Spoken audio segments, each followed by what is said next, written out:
It was on the 11th of November this year. Anybody would see, I mean, you couldn't see it with your naked eye. I don't even think you could see it with eclipse glasses because it's such a small disk against the surface of the moon. But if you had a telescope, you may have seen it. I'm sure some of the amateur folks did that. And I've got a little video here, just a short one, to show you. It didn't go that fast, by the way. It took a couple hours to go across the face of the sun. And for Mercury, it's there's about 13 or 14 transits per century. So this one happened last year in 2019. The next one is going to be 2032. So 12 more years before the next transit of Mercury across the face of the sun. And this is, of course, in different electromagnetic, there's in terms of the actual sun. But I thought it was kind of interesting. And, of course, about 2012, I think we had the last transit of Venus. Yeah, we saw that. And the transit of Venus, and I've got one later I was going to show you after the end of my slides if you want to see the transit of Venus. And that happened in 2012, I believe, was the last okay. Okay.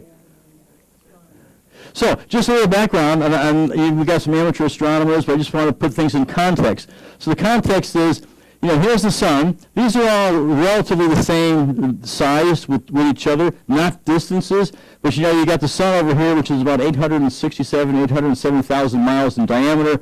And then you have Jupiter, about 80,000 miles in diameter. So 10 Jupiters would stretch across the sun, the disk of the sun. And Earth is 8,000. So you have 10 Earths stretching across Jupiter, or you have 100 Earths stretching across the face of the sun. Now we're going to talk about Mercury and Venus.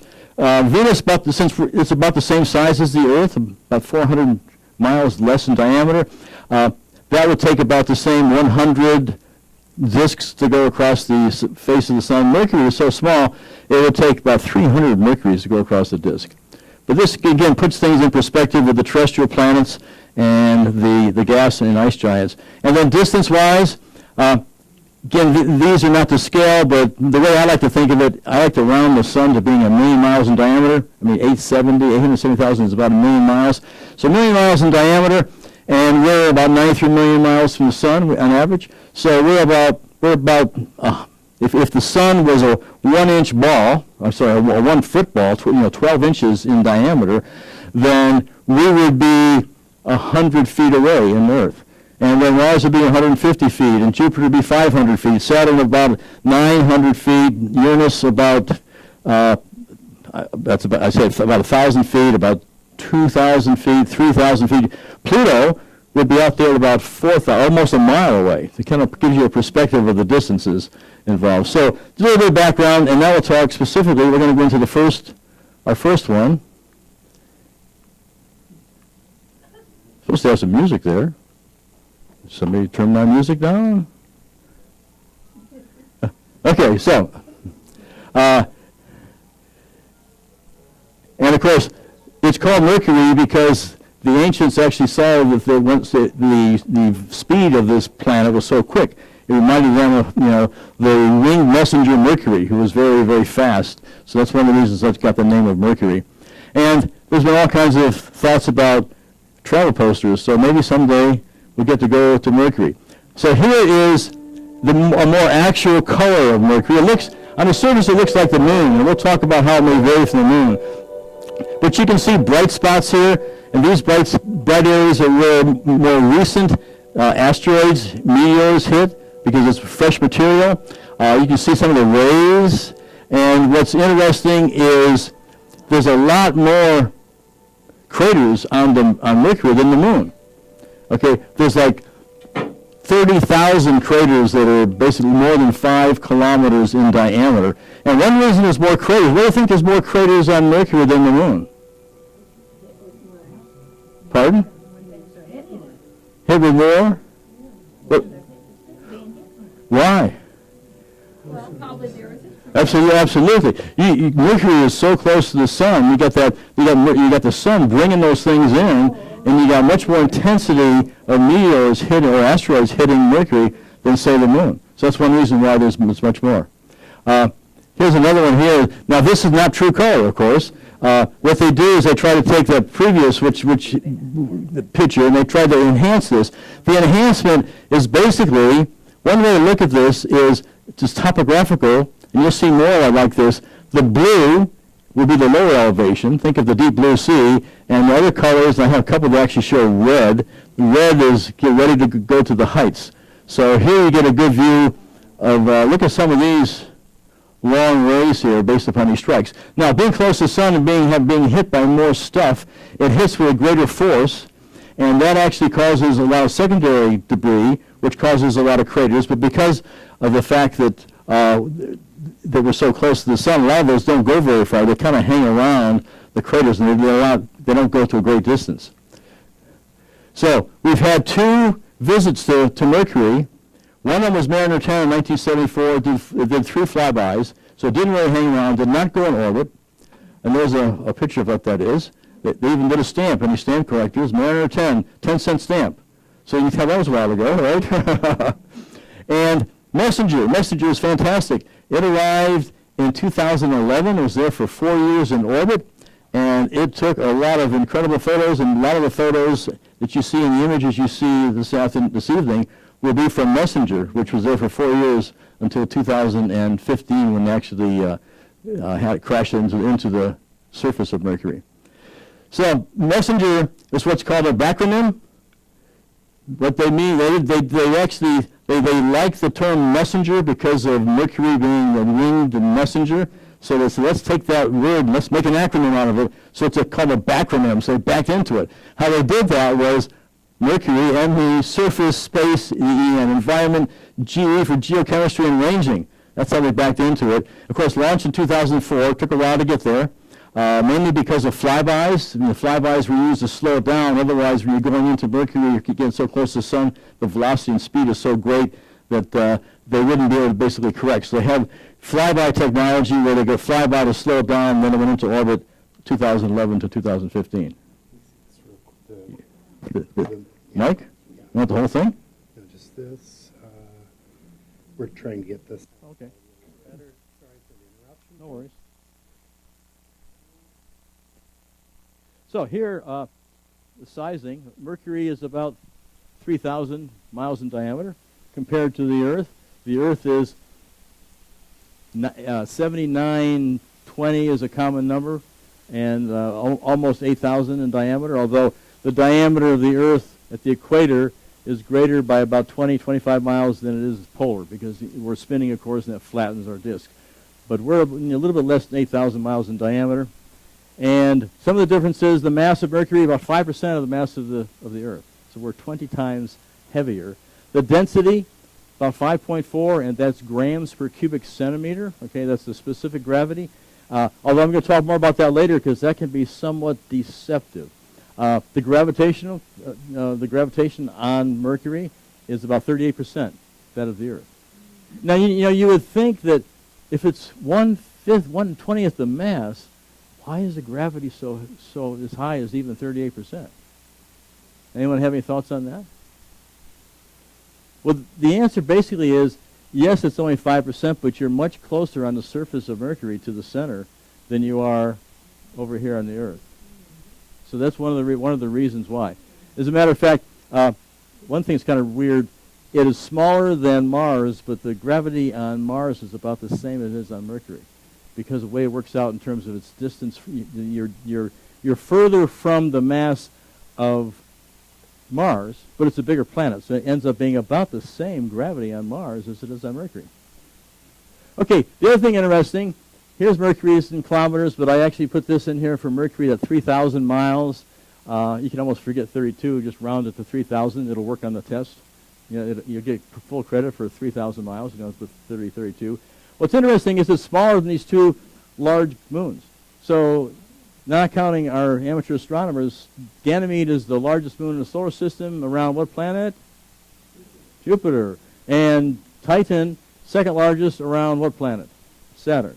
And then Callisto is real close, very close to Mercury in size. And of course, these 4 are the Galilean moons. And our moon is way down here. So it gives you a perspective that we're smaller than the 2 big moons. Here's a great picture. This is where the deep blue sea, these are the low areas, especially the purple, and the red are the highlands. So it's an interesting topographical map. The elevation range or distance between the lowest points and the highest points is about 6 miles. It's about 30,000 feet, which sounds like a lot, but think of the Earth. You know, we have the Mariana Trench, it's what, 35,000 feet below sea level, and we have Mount Everest at 29,000. So we're talking about roughly a 65,000 foot elevation differential between the lowest and highest on Earth. It's only half that much on Mercury, which is still pretty significant given the small size of Mercury.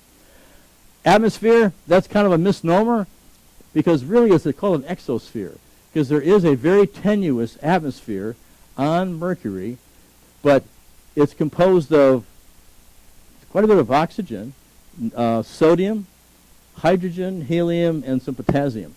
Now, they think that the hydrogen and helium, and by the way, by exoatmosphere, we have one on Earth, but it's very high elevation. It's when you have an atmosphere where the molecules really aren't bumping into each other. So they're really isolated, okay? That's what I call it, an exosphere. Hydrogen and helium basically come from the solar wind. The solar wind's very strong at Mercury. And we'll talk about the magnetic field. It has a intrinsic magnetic field, although very weak, but it's strong enough to actually attract hydrogen and helium. The sodium and potassium, they are pretty sure comes from actually the surface. And when you have meteors that hit and they throw up dust and stuff and debris, throws up a lot of sodium and potassium that's underneath the surface. And then the oxygen, we'll talk about the oxygen later. There was an interesting, J.D. mentioned Kitt Peak. We had some people at Kitt Peak a few years ago that were using the old solar telescope that's been replaced by the one on Haleakala, and they were studying the surface of Mercury for that exoatmosphere. They were looking at the very tenuous chemicals and atoms on the surface of Mercury. So this is a great picture here. A couple things on Mercury. There's a lot of craters. These look like they're impact craters, but they also look like they've been filled by lava. So there's a lot of, you'll see quite a few, and I've got a few more, where lava has filled these impact craters to a significant depth. I've read somewhere as much as a mile or two, the depth of lava that's flowed. And then here you can see, you know, Mercury is cooling. The Earth cooled. Mercury is cooling as it ages. As it cools, they say it's shrunk by 4 or 5 miles.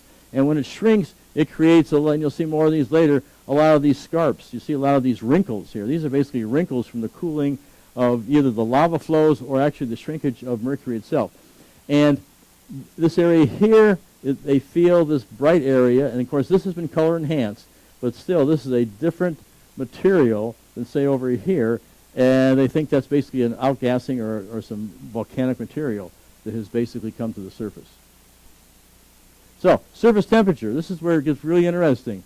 800 degrees Fahrenheit, or if you're talking centigrade, 425, and that's on the, I have it in red because that's pretty hot, and that would be on the daylit side. But on the cold side, at night, down to 200, almost 300 degrees Fahrenheit. So 1100 degree differential between daylight and night, or day side and night side of Mercury. This is where we're going to talk about the grams per cubic centimeter. You know, this interesting chart. Here's the density of water. The density of water is 1 gram per cubic centimeter. That's the standard, okay? And so right here you have Saturn. Density of Saturn is 0.7. So if you had a bathtub big enough, you could float Saturn. Of course, it would leave a very big ring in that bathtub. But that's a pretty, I'm sure, you've all heard that before, right? You have it? Okay, that's good. Okay, density of rock is right about here. Density of metal, like they say iron, nickel, things like that, is above 5. So grams per cubic centimeter. Here's the Earth, 5.5. Venus, a little bit less. Mercury looks like it's less dense than the Earth, 5.4. But here's the problem. You have the Earth is 20 times the mass of Mercury. So what happens? Iron and nickel, things at the core of the Earth, they basically condense. And if you do an uncompressed grams per cubic centimeter, Mercury still stays at 5.4. but the Earth and Venus go to 3.9, the same as Mars. So Mercury is really denser if you uncompress these planetary bodies. It's actually denser, the densest body in the solar system. So surface composition compared to the Earth and the Moon. There's more magnesium and there's less aluminum on Mercury, on the surface of Mercury. There's a lot of sodium, and this is significantly more magnesium and significantly less aluminum. Although the magnesium seems to have more of it in the northern hemisphere, the aluminum that they do have seems to be centered in the southern hemisphere. They don't know quite why. Sodium and sulfur concentrations, 10 times more sulfur concentration on Mercury than there is on the Earth. The low amount of iron and titanium compared to the Earth-Moon system. And what really surprises the astronomers and the planetary scientists, I should say, not so much astronomers, but the scientists, the potassium is the highest, and the ratio to thorium is the highest of the inner planets. And they expected the potassium to thorium ratio to be low because potassium is very volatile, and with the closeness, proximity of the sun, the solar wind, the heat, they would expect that potassium to have dissipated, and they're not too sure why it has not dissipated. Caloris Basin, this is perhaps the most interesting, one of the most interesting features on Mercury. This is a large basin that's the largest feature on Mercury and one of the largest basins in the solar system, 960 miles in diameter. And they hypothesized that what happened here, there's a very large asteroid hit, and they even have aged this to be about 3.9, 3.8 billion years ago, that an asteroid hit this part of Mercury and created this basin. This is a great, this is more realistic color, a nice little video, and you can see that basin right here. And let me just play that with a little bit of music.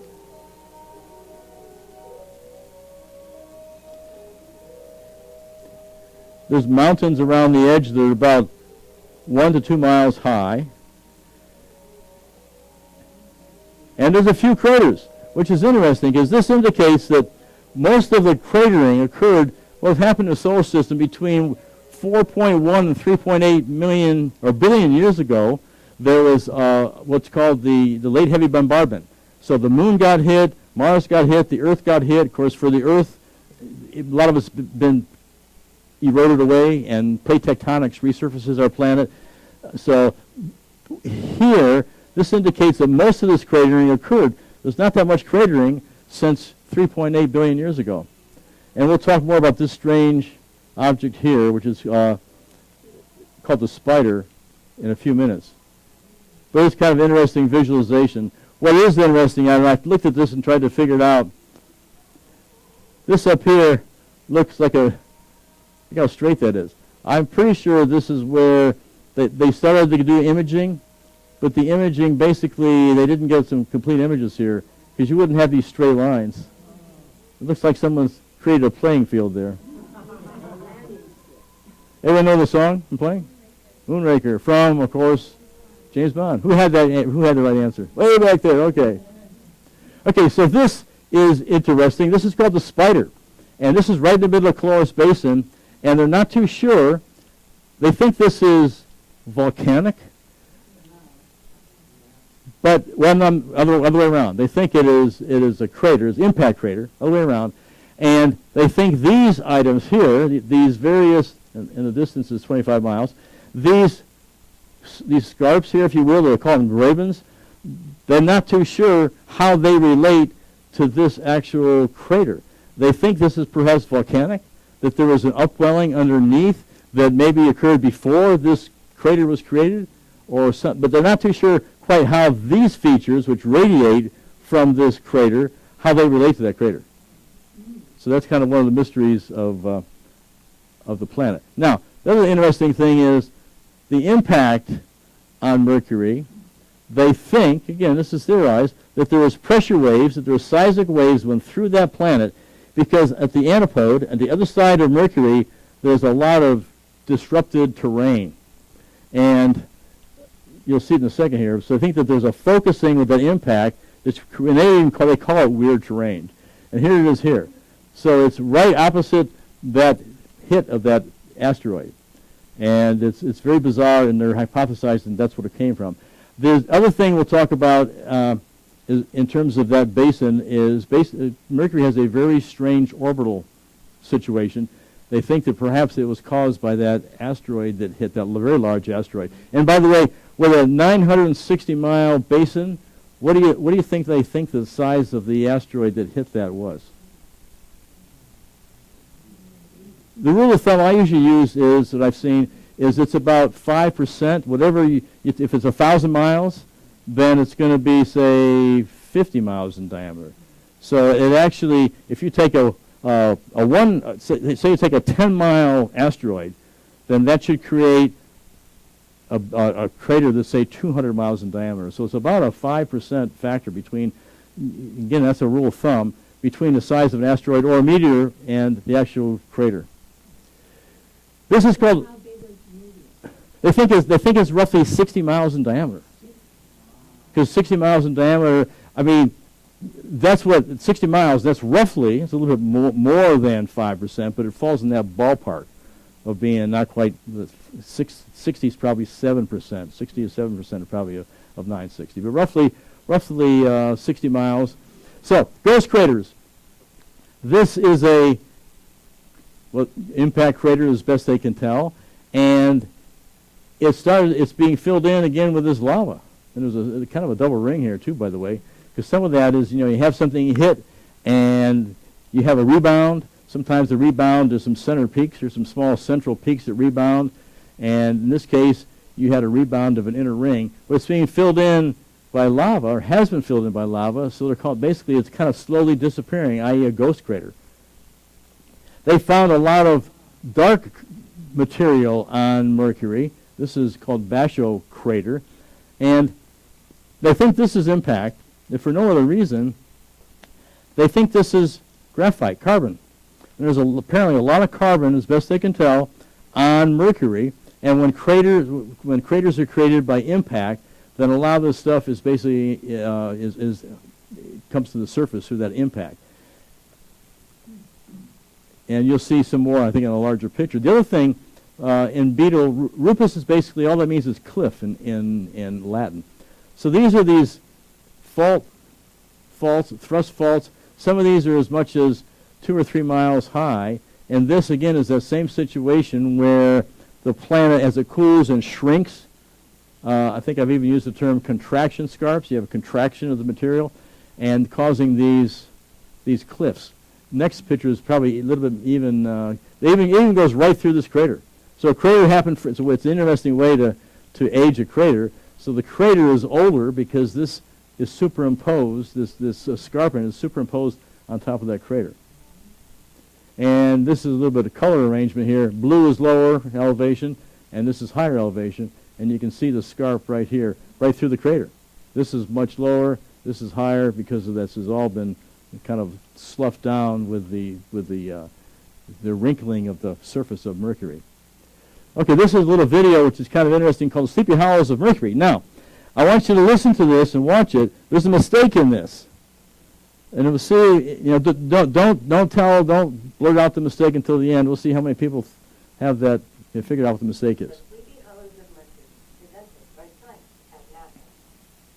The word Sleepy Hollow has been steeped in mystery ever since the 19th century, when Washington Irving wrote about the meeting of Ichabod Crane and Edward Horton, suited European science. Of course, that was fiction. On the planet Mercury, the hollows were real. Orbiting Mercury, NASA's Mercury space has just discovered strange hollows and steeped in mystery as the one Irving wrote about so many years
crumble and erode more readily, forming the process. More data from Messenger and further studies of mission science could reveal the answer. Meanwhile, Blewett wondered, what other surprises does Mercury hold?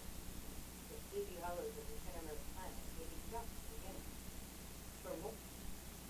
Okay, so, did anyone get what the air was? I heard somebody said yes. Anyone want to go to the air? Okay, Washington Irving wrote Legend of Sleepy Hollow. Pardon? In New York. It's in New York, not Europe. He said a Sleepy Hollow in Europe. She said a Sleepy Hollow in Europe. It wasn't Europe. He was talking about the Hudson River Valley in New York. And you thought it was an astronomy error, right? Anyway, I heard that the first time. I said, that doesn't make any sense. Yeah. Okay, so this is another picture that she had on the video. This is and again, these are false images. These are not blue areas, and they use this false imaging just to highlight. And she also mentioned sublimation, calcium sulfide, magnesium sulfide, which are basically, there's a significant amount on the surface, maybe a sublimation of these two chemicals. And that's a pretty cool picture right there. You can really get an idea, unlike the video, of some of these little they look like hollows, little holes in the ground, but not craters. And then there. Anyway, so let's talk about this. This was a image. The red shows the part, and this is looking at the North Pole of Mercury. The red was taken with Messenger, and it imaged. These areas are in persistent, constant shadow or shade. So these are the things. This is above. This is 85 degrees north. This is 82. So this is really in the high northern section of Mercury. And then what they did is they used Arecibo radio telescope in Puerto Rico to basically image polar deposits, i.e., water, and all the water that from the Earth-based Arecibo radio telescope, all that the water imaging all fell within the areas that were in constant shadow or shade. So, and I think most of you have heard about how they found water, on the moon, especially on Mercury. So, kind of how it works is, here's at a high, north is this way, but we're at a high latitude. Sunlight's coming in at a low angle, and this is a crater, for example, in shadow, and along comes, call that a comet, call that a meteorite. If it has water in it, it looks like a snowball, and it basically, this part's going to melt, sublimate, but the part that's in shadow will stay there. And they also, not too sure what it is, a lot of this water that they think is in these craters is covered with some dark material. So it's been covered with debris, who knows exactly what it is, but it also helps prevent this from melting, although it's pretty cold. So it's not really going to melt in those in the shaded areas. I mean, it could be, several hundred degrees here, and it could be several hundred degrees below zero over here. Okay, let's talk about the actual inner part of Mercury. Now, here's the Earth. We have a solid inner core, a liquid outer core we're pretty sure of. We don't know exactly, but we're pretty sure that our core goes to about 50% of the radius of the Earth, upper and lower mantle. Mercury. Now, Mercury is really this size down here compared to the Earth, okay? But if you want to blow it up to look at the same size here, Mercury's solid inner core as a percentage of the total planet is much larger. With the solid inner core and the liquid core that they hypothesize is there, it takes up like 85% of the radius, and ours takes up about 20% of the mass of the Earth, and this takes up about, they're guessing, 60-70% of the mass of Mercury.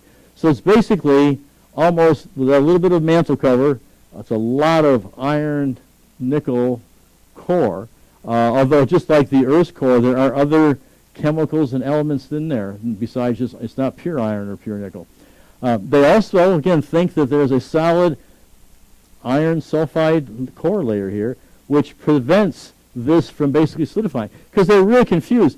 Mars is pretty much, they think the core is pretty much solidified. There's really no intrinsic magnetic field on Mars. They think it's small enough that things froze out, solidified, whereas the Earth's big enough, the heat, we still have a hot interior, and there's plate tectonics, and we have a lot of radioactivity that keeps the core of the Earth hot and part of it liquid.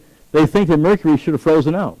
So they don't know why it hasn't. A couple of reasons why it may have not frozen out is they think there's a solid iron sulfide core that basically is insulating this core, insulating the liquid core from freezing. It could also be the fact that the Mercury is so close to the sun, and you get a lot of tidal effect, and you'll see that with this very elliptical orbit. So there's a lot of kneading of that inner core by the gravitational pull of the sun, which could be keeping this liquid. Anyone, and by the way, any geologists here, you know what iron sulfide is? I hear going once, going twice. Iron pyrite. Okay, so if some of you have seen iron pyrite, that's basically iron sulfide. Yeah.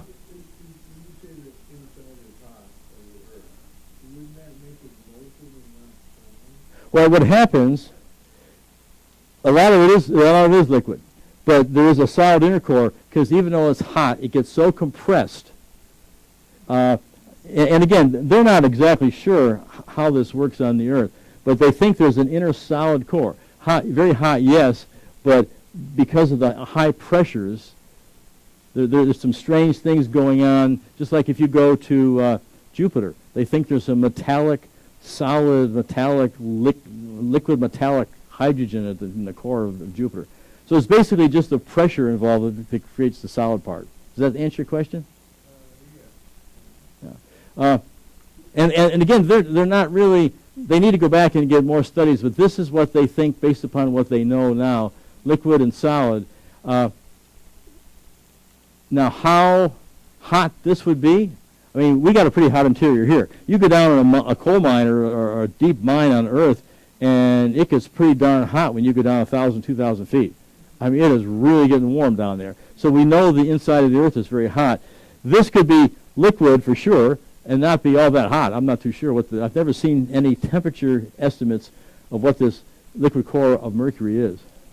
So here's another way of looking at it.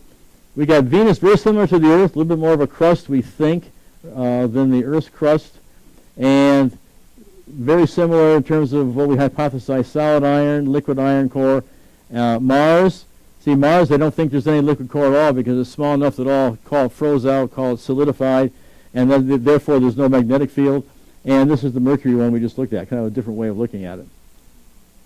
And here's that iron sulfide, that pyrite, if you will, that is basically, they hypothesize is keeping the core from solidifying and freezing out. Another way of looking at it here, molten outer core. 88% of the mass, 80% of the radius, 2/3 of the mass. So what the dynamo that causes a magnetic field, kind of these three things: a conductive core, you got iron, you got nickel, and importantly, convection currents. So you have liquid, and to get that convection current going, you need to have rotation. The Earth rotates at a pretty good clip. We rotate at 24 hours, and we revolve on our axis once. We will rotate on our axis. Whereas the problem with Mercury, which we'll see, is the rotation is very, very slow. But there is enough of a rotation that they think that probably enough of that rotation of Mercury is to cause a very small magnetic field, about 1% that of the Earth. And two kinds of magnetic fields, because they think that there is that liquid core and enough of a rotation. It's an intrinsic magnetic field. Induced is where you don't have any magnetic field at all. We'll see in Venus there is no intrinsic magnetic field. It's induced, and we'll check that out in a little while. So, real quick, showing from a northern perspective. If you looked at it from a southern perspective, it would be reversed. But we're oriented towards the Earth being north and south, and looking at the sun. So, from that perspective, all the inner planets go around counterclockwise. Okay, Mars, Earth, Venus, Mercury, and in addition to going around counterclockwise, the Earth rotates on its axis counterclockwise, as does Mercury, Mars, Mercury, and Earth. But if you'll notice, Venus is in a retrograde rotation. So we go counterclockwise when we rotate. Mercury, I'm sorry, other way around. I'm talking about Venus already. Sorry. Yeah, Mercury is okay. Mercury goes around counterclockwise, looks like we do. It's Venus that goes around the retrograde, which means if you're on Venus sunrise, and we'll talk about how infrequent those are in a little while, but if you're on Venus, the sun's going to set in the east and rise in the west. So we'd have a hard time getting used to that. And just to show you here that the ecliptic, which is basically the plane of the solar or the sun with the Earth's orbit, all the planets are within about 3.5% of what the Earth's ecliptic plane is. Mercury 7%. So it's a little bit askew, which means something may have happened. All these kind of formed together at the same time, but something maybe threw Mercury off a little bit because it's 7%. It's the most, I guess, differential of all the 8 planets. If you looked at Pluto, Pluto's 17%, but we don't call Pluto a planet anymore. Interesting chart. Let's look at the actual orbits. The orbit of Mercury has an ellipse, or all ellipses, but it has an eccentricity of 0.2. Now, that means if it was 0, like Venus is almost 0, 0.007. Venus is almost a perfect circle. And you'll see it only varies a little bit in the next chart. We're not too bad. We're 0.017, but Mercury is 0.2. Now, to get to become a parabola, this would be a parabola here. Haley is 0.968. If it had an ellipticity of 1.0, you're a parabola. Anything less than that, you're elliptical, and anything more than that, you're a hyperbolic orbit. But this strange orbit here, again, is one of the peculiarities of Mercury. So here is Mercury. Perihelion, when it's the closest to the sun, it's at 29 million miles. Aphelion, when it's the furthest to the sun, 43 million miles. So it's 14 million miles, it's like 50% further away when it's at its far point. And what that does, look at these speeds. When you're up here far away from the gravitational pull of the sun, you're going around in orbit this direction, okay? You're going at 46 kilometers per second. And what's happening up here, you're almost falling into the sun, you're speeding up, and when you get down to the closest point, you're at almost 70 kilometers per second. And then you're kind of going uphill, and this ellipse, and you're going down from this 69.8 to 46, and then you kind of go, I think you've seen pictures where you're going slow up here, and then you go faster down here, and you go slow up here, and you go faster down there. One of Kepler's laws is the orbits sweep out equal areas in equal times. Orbital velocity average is 48 kilometers per second, 30 miles per second. That's 100,000 miles per hour. Here's Venus. Venus doesn't have this 50% difference between perihelion and aphelion. Venus is 66.8 at its closest, 67.2 at its furthest. There's only a 400,000 mile difference between these, unlike Mercury, where it's 14 million. And the speeds are pretty close. You're 34.8 here, and when you speed up a little bit, you're at a high speed of 35.3, and then you slow down to 34.8. So a much different type of orbit for Venus than Mercury. And we're kind of in between. At our closest, we're at 91.4 million miles. At our farthest, we're 3 million miles away at 94. And our average velocity is roughly 30, about 29.8 kilometers per second. And by the way, we all know that, for example, January, we're pretty close to our perihelion, where we're the closest to the sun. But being close to the sun doesn't help us in terms of weather. It's the inclination of the Earth that causes our seasons, not the distance from the sun. Great little video here. These are relative to each other. Here's the Earth going around at 23 hours and 56 seconds. Mars a little bit faster. And these guys over here, Jupiter about 10 hours to rotate on its axis once, and a little bit less than 11 hours here. And of course, Uranus rolls around the solar system, okay, on its side. And here's Mercury. Look at how slow. It takes 58 days to rotate once on its axis. And even Venus, which we'll talk about later, you can kind of see this moving, because this is sped up, of course. It would take 24 hours to go around once. But let me go back one, okay. But you can actually see this moving. If you look very close, you can see Venus moving. One day is 243 Earth days. Oh, wow. I say 243 Earth days. And look at it slowly going in this retrograde motion. So, now, we're going to talk about something that you may not be that familiar with. There's two kinds of ways to measure the rotation of a planet. Sidereal, and they call it civil, but I think solar is more accurate. So, if you're on Earth is an easy example because it doesn't change much, unlike Mercury and Venus, which we'll see in a minute. If you're on the Earth, okay, it's noon. You're standing right here, high noon. And then the Earth goes over here in the day, about 1 degree, because we have 365 days, so there's 360 degrees in a circle. So in one day, we go around about 1%. And we go over here, and then high noon is when the sun's right overhead, if you're standing right there. That is 24 hours. But is that really one rotation of the Earth, looking at the sun? Because the other way to measure it is called sidereal, sidereal being star. If you're on the Earth and you're looking out here at a star, there's, light years away, and you're orienting yourself to that star, and then one day later you're over here, you orient to the same star, it's not down there. That star is still basically out that same direction. So, a sidereal day on Earth is 4 minutes sooner. So a sidereal day, if you want to measure the rotation of the Earth with the stars as your frame of reference, it's going to be 23 hours and 56 minutes. Not a big deal. We don't even think of this, right? 4 minutes. Okay, so here's where it gets interesting. So here is Mercury going around the sun. So look at this little arrow here. One way to look at it is, let's see, maybe I'll take you first to, okay, look at this arrow is pointing this way. So this is going to be a sidereal day. So there's a star way out here. Okay, now we're going to rotate. And look right now, when it was there, it was pointing towards that star. So between here and here is 58 days. That's a sidereal day, okay? And we'll do it again here. Let me go around one more time. Let's get it oriented. So if we're pointing out here, that's 1 day, and let's see the second day.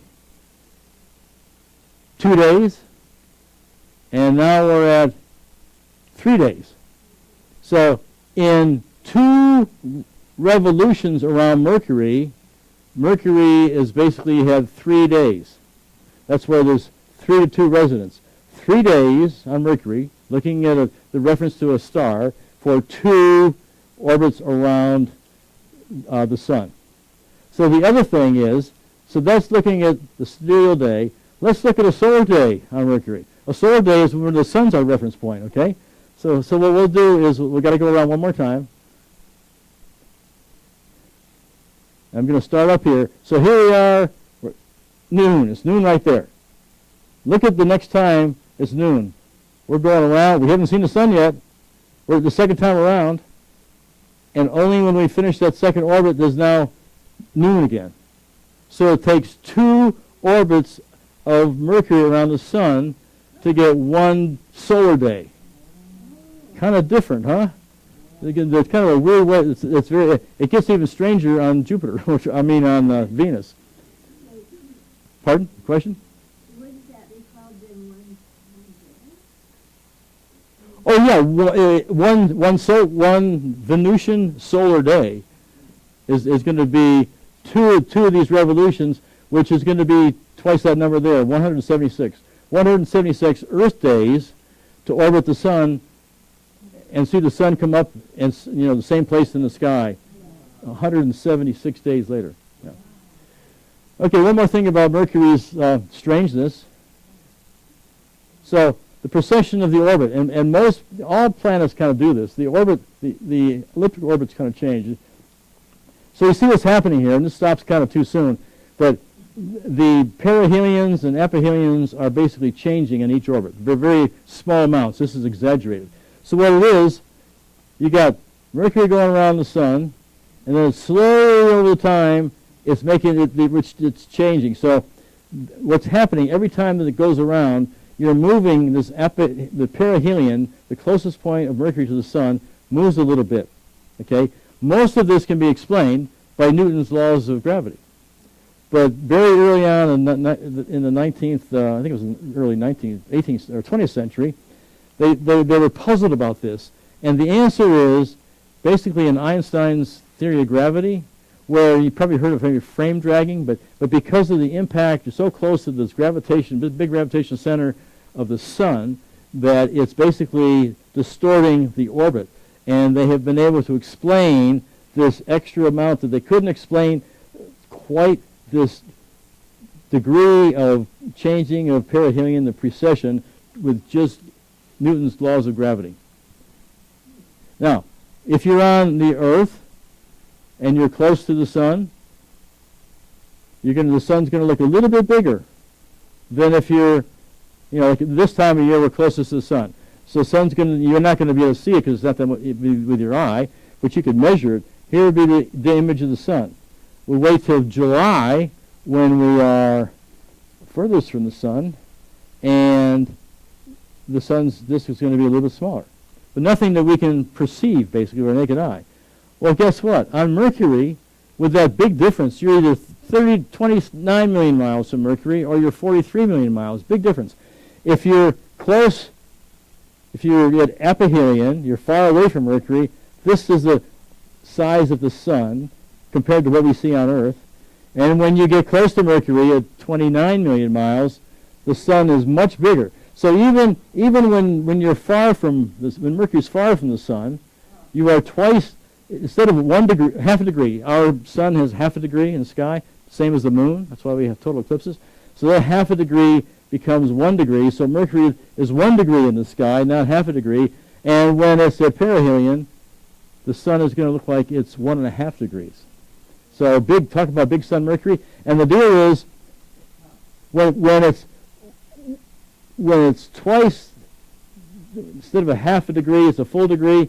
This area still looks to me like about 4 times the sun impact is on Earth. And this, oh my gosh, how many of these Earth spheres could you fit in this? Probably 10, 12 times the impact of the sun in terms of the heat. So that's why I call it big sun Mercury. It is really one big sun for Mercury. So this is what's for lunch. Oh no, it's a mistake. It's what's for lunch. So don't eat that. It's past its expiration date. Yeah, you guys like Tundra cartoons? Maybe not, because he's in Alaska, so he's a cold weather comic. Okay, so we talked about some of the earlier missions. We've only really done Mariner 10. We've done Messenger, but the Europeans, this is their first mission to Mercury. It's called Pepto Colombo, and it was launched in 2000. Did I do Pepto? Pepe Colombo, who was an Italian scientist, basically. Launched in 2018. It's supposed to arrive about end of 2014, 2015. I'm sorry, end of 2024 or 2025. Okay, I was back last decade.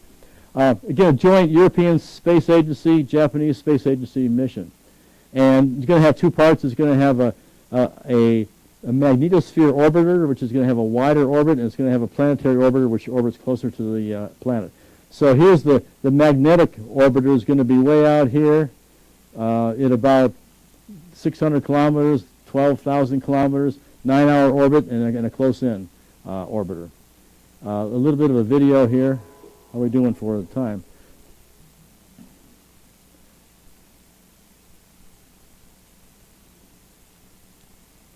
I'll tell you what, I'll go back to that later, and because we're kind of rushing for time, but it's an interesting video. So what did we learn about Mercury, some of the mysteries? Well, exosphere, they need to know more information about what's going on with that very tenuous atmosphere. Surface composition, we know something, but we still need more information. Caloris Basin is a big mystery. We think we know what it's all about. Geologic features are always strange in terms of what created those. Are they? Sometimes it's confusing whether they're volcanic or the impact craters. Water at the poles, that nickel core. The magnetosphere, it's only 1%. We didn't expect it to be anything at all because it doesn't have much of a rotation, a slow rotation. And the orbital dynamics in terms of that strange orbit. It's a strange orbit. A couple science fiction books. If you haven't read Ben Bova, 2005, a book on Mercury, and then Robinson wrote a book, 2312, in 2012, and part of this book is about Mercury. And if you want a science, actually not a science fiction, but a science book, this was put together. This is just 2019. I think it's about $50 on Amazon. It's about, detailed Cambridge University planetary science. So now we're about halfway through, but I can kind of speed it up. We can try to be out of here by 8. But if you want to leave, feel free. And now we're going to go into Venus. And some of this actually will go a little faster. Okay, anyone recognize that music? So, well, wait, who was singing it? Who was singing the song? Tommy Sands? Now, anyone know who was singing it? Thank you, Avalon. It was number 4 in the hit parade. What year? 1959. Okay. Okay. So here's more travel posters on Venus. Okay, everyone knows what that painting is?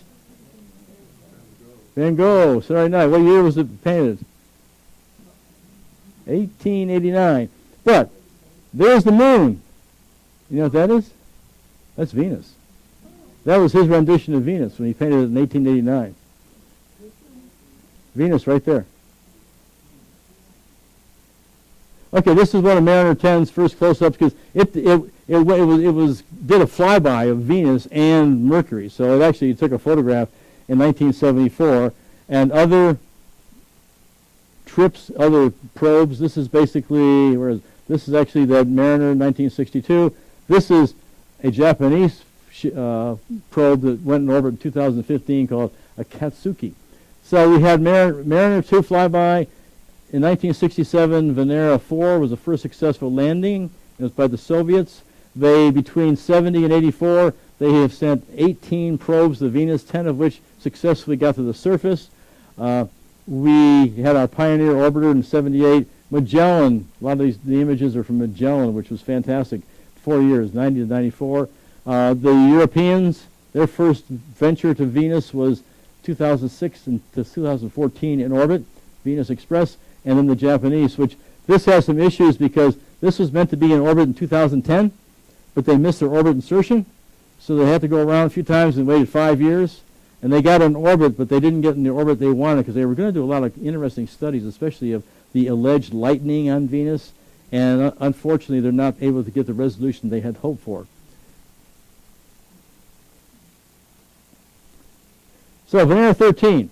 This was photographed 1982 of the surface of Venus that the Russians took. Surface temperature in Venus, 850 degrees Fahrenheit. Atmospheric pressure, 90 bars. 90 times the pressure of the atmosphere on Earth. It's like being in the water half a mile down. That's the pressure. And with that heat, matter of fact, the Soviets were successful 10 times, and they took this picture. The longest their probe has been able to stay alive, if you will, on the surface is 127 minutes. 2 hours and 7 minutes, and then Crushville, it was crushed in the heat, no longer operating. So, but that was the best 2 hours and 7 minutes. And this is a rendition, an artist rendition, but here's the surface, and then here's a colorized version of what the surface of Venus looked like. Were those real pictures? Oh yeah, that's a real picture. Yeah. Now this, let me go back one. That's a real picture. What is the thing down below with the little flame? These? That part of the... That's the bottom of the probe. Yeah, I mean, and you kind of see it on this artist rendition. See, well, here it is here again. See? And these are real pictures. And there's an artist rendition. If you look at this, it has little spiky things in the bottom. Yeah. So, Magellan. Magellan was launched in 1982, so it took a few years to get there. And it went in orbit for 4 years. Did a fantastic job taking, again, you're in orbit on Venus. And what do you see in Venus? We look at Venus in nighttime sky through a telescope, and it's bright, but it's cloud covered, okay? So, you take away the clouds. This is a radar image of the surface of Venus. And it's to some degree colorized to show higher areas. These are higher lands, and these are low lands, to show some topography. There has been the Venus Express, which was there. from 2006 to 2015, and the one right now that's in orbit, the Japanese have an orbit around Venus, which they hoped was going to give a lot of great visibility. They'll get some information, or they're getting some information, but not as good as they wanted to get. And this is kind of a rendition of a ultraviolet image of Venus. Venus about 7520 in diameter, compared to us we're 7920, so 400 miles less diameter than the Earth. Mass is about 82%, density about 5.2. Although again, if you uncompress it, it's down to 3.9, just like we are, and that's grams per cubic centimeter. Gravity about 91% the gravity on the Earth. I mean, in a lot of ways it's very similar to the Earth in so many ways, but in a lot of ways it's called our evil twin. So because of the fact it's so hot and the pressure is so great. Closest approach to the Earth is 24 miles, and the furthest distance is when it's on the other side of the sun from us, 150 million miles. And here's that weird thing. Let's go back, where it's actually rotating in the other direction. So the sun will be coming up in the west and setting in the east. Pardon? Why is the pressure so much greater? Because of all the carbon dioxide. And we'll talk a little bit about that coming up. Okay. You little bit of music? I have a quiz them on the music. Anyone know what music that is? Gustav Holst. Yes, absolutely right. It's Bringer of Peace is I think the name of that particular piece for Venus. So atmospheric pressure. This kind of or atmospheric pressure for sure. 96% is carbon dioxide, a little bit of nitrogen, and the other piece here, a lot of sulfur dioxide. There's like, I don't know if I believe this number, but I was reading it was 1 million times more carbon dioxide on Venus than there is on Earth. That's a lot of carbon dioxide. And what creates carbon dioxide on Earth? Pardon? Pardon? Well, I'm sorry, carbon. I said carbon dioxide. Other way around, sulfur dioxide. 1 million times more sulfur dioxide on Venus. And sulfur dioxide on Earth comes from volcanoes. Yeah, absolutely right. And there's some carbon monoxide, water vapor, and these other items here. These are trace amounts, but this is enough at 150 parts per million to be much more than we have on Earth. So here's the problem. The problem is all this carbon dioxide in terms of the pressure. And on Earth, we have carbon dioxide, but guess what? Plants take care of carbon dioxide, right? They absorb it. Oceans absorb carbon dioxide. Plate tectonics take care of carbon dioxide. So we have ways of getting rid of carbon dioxide on the Earth. And even the erosion of rocks and the chemical breakdown of rocks puts carbon into rocks. So they don't have those issues. They don't have plate tectonics. They don't currently have oceans on Venus. One of the big complications of Venus is the chemistry of the atmosphere is very, very interesting. The sulfur dioxide, if you take sulfur dioxide, UV basically on Earth, we have sulfur dioxide because of volcanoes, but pretty much the sun and ultraviolet radiation gets rid of a lot of our sulfur dioxide. Plus, if you add ultraviolet to sulfur dioxide, at least on, okay, what you get is you also get sulfuric acid, because in addition to the cloud, the heavy dense cloud cover on Venus, you have sulfuric acid rain. So that isn't very much fun. This is, they think that perhaps in the future, hundreds of years, we could have a city about 30 miles up, because they figure 30 miles up in the clouds of Venus, the pressure is the same as it is on Earth, like 1 bar, 1 atmosphere, and the temperature is probably not too bad. Of course, the problem is you're going to get some you're going to get some sulfuric acid, H2SO4. The other thing, one of the many things is Venus has superrotation. The winds, and they're going the same direction as the actual rotation of the planet, 200 miles an hour. And the winds are going around this planet much faster than the planet's rotating on its axis. So that's a big question about what's going on.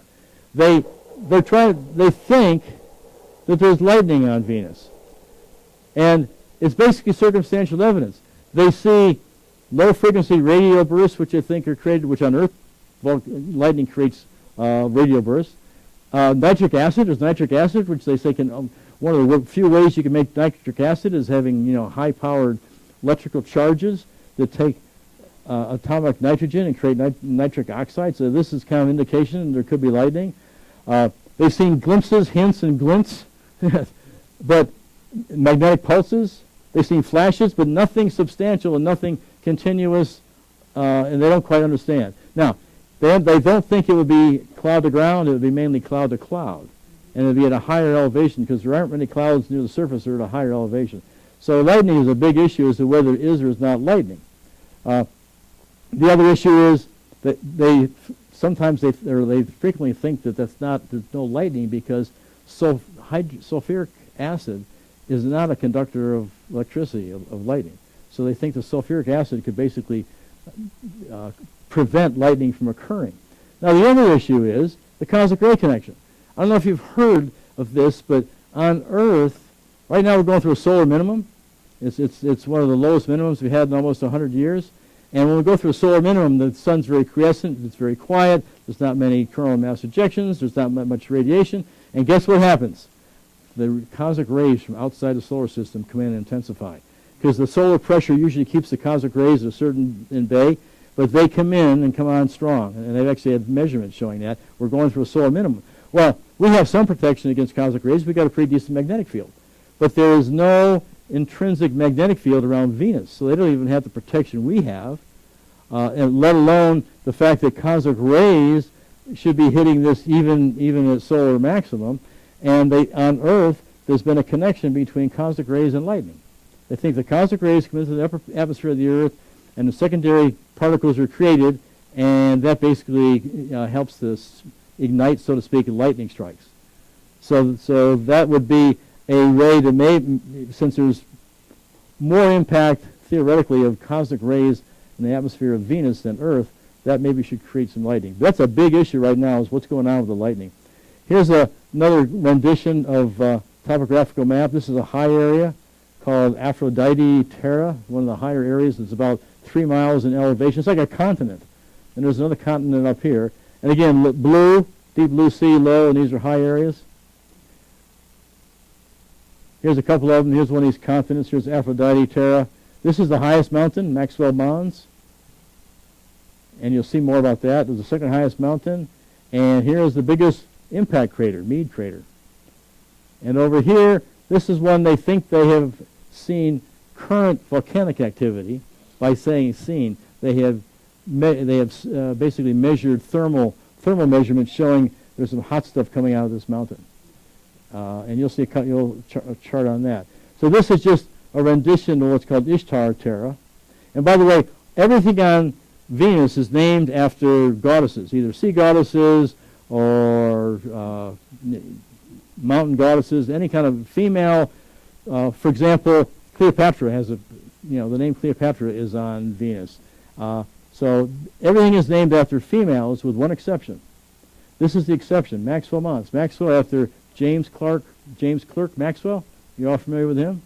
He was like the father of electromagnetics. He's the one that tied together electricity, magnetism, and light. So there's this mountain. This picture is about 180 miles in diameter, or end to end. This mountain's 36,000 feet high. And this is basically a steep edge right here, and this is a flat section. And what's strange about this is, even though this is a radar image, what does this look like? Looks like snow. But the problem is, it's much too hot on Venus for snow, okay? So they looked at it and they thought, well, maybe it's tellurium. There's something condensing out at 438 degrees centigrade. They think maybe it's tellurium. They said, no, not really. They thought it was iron pyrite. Well, now they think, I guess the best thinking is, it's probably lead sulfide. Lead sulfide, if you're a geologist, galena is lead sulfide, okay? So that's quite interesting. Wherever they see the temperature is 438 centigrade, which is roughly about 1.1 miles above sea level, they see this condensation. And I said sea level. We'll get to that in a minute because there's no sea to have a level, right? Volcanoes, yes. Active, likely, but not sure. So they're pretty sure. I mean, these are volcanoes because they look like volcanoes and lava flows. Here's a radar image, and they don't have many impact craters. And the reason why that indicates there could be volcanoes is because the surface of Venus appears to resurface and recoat every 200 to 800 million years. So unlike the Moon or even Mercury, Mercury has a lot of lava, but it is a very young landscape, just like the Earth's very young. I mean, the oldest part of the ocean is 200 million years because of plate tectonics and subduction is constantly resurfacing the surface of the sea basins as well as the land. So because there's few impact craters, they think that they're being taken over by or being covered over by lava flows. And then the infrared emissions show temperature changes, and I'll show you one of those in a minute. And then the sulfur dioxide we'll talk more about. So here's this one mountain, and here it is. This is a radar reflection, and here it is where they've used infrared for the heat, and they can see they think that this is basically an active volcano that's spewing out some lava. So we talked about sulfur dioxide. So this can be a smoking gun because on Earth, water, carbon dioxide, and sulfur dioxide basically come out of volcanoes. I'm going to get rid of that one. It'll just go away in a second. So they have seen large changes in sulfur dioxide. And they're not too sure why that is because sulfur dioxide should not hang around. And yet they can see 10-time increase in sulfur dioxide, and it fluctuates greatly. And because of those large changes, that's kind of a smoking gun that there are, in fact, active volcanoes that are replenishing the sulfur dioxide in the atmosphere. And the levels, I think I mentioned earlier, they measured that there's 1 million times more sulfur dioxide on Venus than on Earth. What is the ground mechanism that you go back and we just had the volcano. For the most part, whether it's the Earth or Mars, it's basically basalt. That's a simple answer. But just like this basalt on the Earth is we have a lot of basalt. Basalt's common on the Moon, on Mars, and they think it's basically basalt because that's what comes out of volcanoes, basically, to a large degree, and variations thereof. Okay, smoking gun. Okay. This is a canyon called Diana Chasm, and again, this is an X-ray, a radar image, and it's kind of color enhanced. This is about 4,000 miles long. It's about 140 miles in wide, about 5 miles deep. So it's even bigger than or the same size, bigger than the Grand Canyon, but kind of like the one on Mars, Marineris. So the question, though, is how do they measure sea level? Well, what they do is they take the mean radius of the body in Venus. They can measure the mean radius, and then they know what the average radius is. So then for this case, they know that the part below here in the canyon, if you will, is 2.5 kilometers below sea level, before sea level. See, I'm using sea level. Below mean radius, and the high points on the edge are 4.7 kilometers above mean radius. So they get away from the problem of not having a sea level issue. Okay. And this is equivalent to about, that's 7.2 kilometers, which is about 5 miles. So 5 miles deep, if you will. So we're going to go through these quick. I'm going to ask you whether you think these are volcanic or whether you think these are impact craters. So what do you think these are, impact craters or volcanoes? Impact volcanoes. The light is going to be, light's going to come from over here, which probably maybe that gives the answer. The light's from over here. Because they're pancake domes, lava domes. They can be 10 to 100 miles in diameter.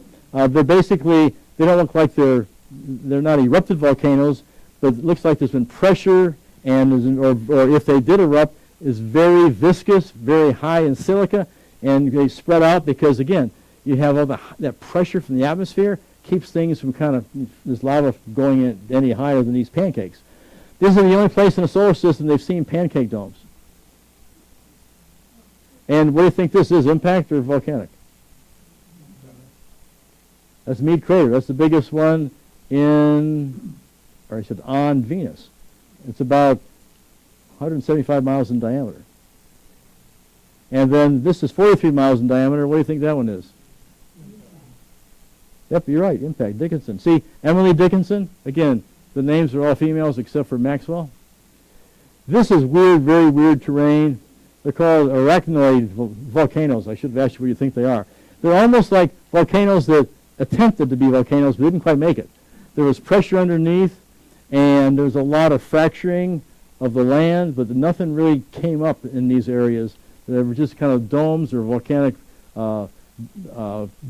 magma underneath the surface that pressured up without actually breaching the surface and becoming lava. And this is very similar. Fracture centers, they don't quite know. They think this was, most likely, they think that this was volcanic activity underneath that fractured the surface. And this is pretty good size. They're 250 kilometers in diameter, so it'll be roughly 150 miles in diameter of the actual image. And this is kind of cool. This is called the Tick. It's about 30 miles in diameter. And this volcanic, because here you see a crater. I mean, this is a little crater here, but this looks like a new caldera, if you will, and some very strange features around here. That they think these are landslides that create the legs of the Tick. And this is similar too. You think this is volcanic or impact? Oh, yeah. Well, what might give this away is this looks like it could likely be volcanic, although you could have a volcanic kind of a dome, or they're called corona, and this could be an impact within it. So, why do we think there's once abundant water on Venus? Well, one of the reasons is because Venus formed just like the Earth. There's two theories. Water came from comets, or water was here in place when that solar cloud of debris, dust formed the Earth. So they think there is water there. There was water there. And one reason they think so is because there's a high amount of deuterium. So hydrogen is basically one proton, right, and one electron makes up hydrogen. Whereas deuterium has one proton and one neutron. It's part of what's called heavy water. So they think there was water. The ultraviolet from the sun takes that H2O, and disassociates it. So you have hydrogen that then becomes molecular hydrogen, which is easily dissipated because it's very light, and the oxygen can get recycled into the surface. And then deuterium is left. That's the heavy hydrogen that is much harder to dissipate into the above the atmosphere into the solar system. So because of this, they think there was once quite a bit of water, and this is just basically the induced magnetosphere, the solar wind. It hits this. There is no magnetic field here, but the solar wind hitting the atmosphere of Venus creates what's called an induced magnetic field, or magnetosphere. And we already talked about the retrograde rotation. Now we'll show you this Venusian strange orbital mechanics. So here you have the sun, and here you have high noon on Venus, and Venus is rotating this way. You see the arrow? The arrow's going this way. So day one, you're high noon, and then as it's slowly rotating this way, 117 days later is noon again. So one day, one solar day on Venus is 117 Earth days. A sidereal day, lining it up with the stars, is 243 Earth days. So if you start over here, here's pointing at the sun. Okay, one solar day is over here. This isn't drawn very well, but pointing towards the sun, high noon again. That's 117 days. And then you're still rotating, and you're rotating, again, you're rotating counter, or I should say you're rotating clockwise. And then back over here, we're going to go on this track, but when you get over here, you've been around the sun once, so it's 225 days.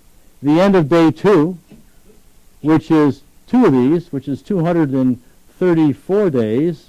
234 days later, you're pointing at the sun again. That's the second day you're pointing at the sun. That's day 2.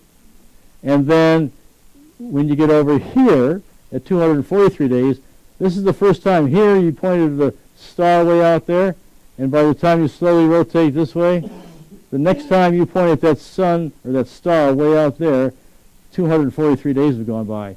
So solar day is 117 days, a sidereal day is 243 days. And so a day is longer, a sidereal day is longer than a year of 225 Earth days on Venus. So what's for launch? Launch? Anything good in their fridge? Okay, so there's a lot of plans for future probes to Venus. One of them was called VERITAS, which stands for Venus Emissivity Radio Science. This is the synthetic aperture radar, topography, spectroscopy. It was a proposal which was turned down a couple times by NASA, Jet Propulsion Laboratory, once in 2015, once in 2017. Don't know if it'll ever get off the ground. There is a European launch, European plan to go up about 2030 called Envision, which would go to Venus, but nothing has really currently been funded at this point. This plan to give greater resolution of features on the surface, gravity, heat emission, active volcanoes. So the mysteries of Venus, basically, the atmospheric dynamics in terms of this heavy amount of carbon dioxide. It doesn't lose its carbon dioxide. Superrotation, the high-speed winds. The lightning is a really big question. We have lightning on Earth. Where else do we know lightning is in the solar system? Anyone know where those other planets are? It's been confirmed on 2 other planets, Jupiter and Saturn. Yeah. The condensation happening at 438 degrees, what that is and how that works, whether it's lead sulfide, galena or not, the whole volcanic history. Water history is a big mystery. And even that magnetosphere, the fact that there is no magnetosphere indicates that if there is not a solid core, if there is a liquid core, the problem is with a liquid core, you could have a very nice liquid core just like Earth, but if it takes you 200 plus days to rotate on your axis, you don't get that dynamo effect. You don't get the convection of that conductive material to create the dynamo that you need to become a magnetic body and have a magnetosphere. And then the orbital dynamics are so unusual. And then if you're into science fiction, anyone read Edgar Rice Burroughs? He wrote, Princess of Mars series. He wrote Tarzan, about 4 or 5 books on Venus. And the year was pretty early, 1937. Asimov wrote some books, and one of which is about Venus, 1954. Ben Bova wrote this one, 2000, about Venus. And then this is about 4 years old, 2014, 6 years old. But it's almost a textbook on Venus if you're interested in more detail and information on Venus. And we missed the volume.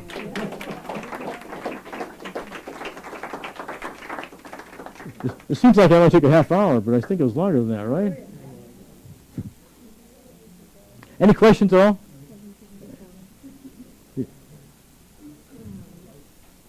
Lights, action.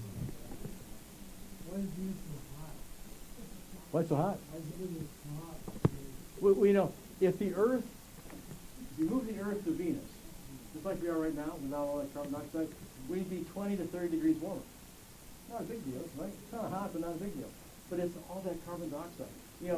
I use the term global warming. We're putting carbon dioxide in the atmosphere and we're warming up.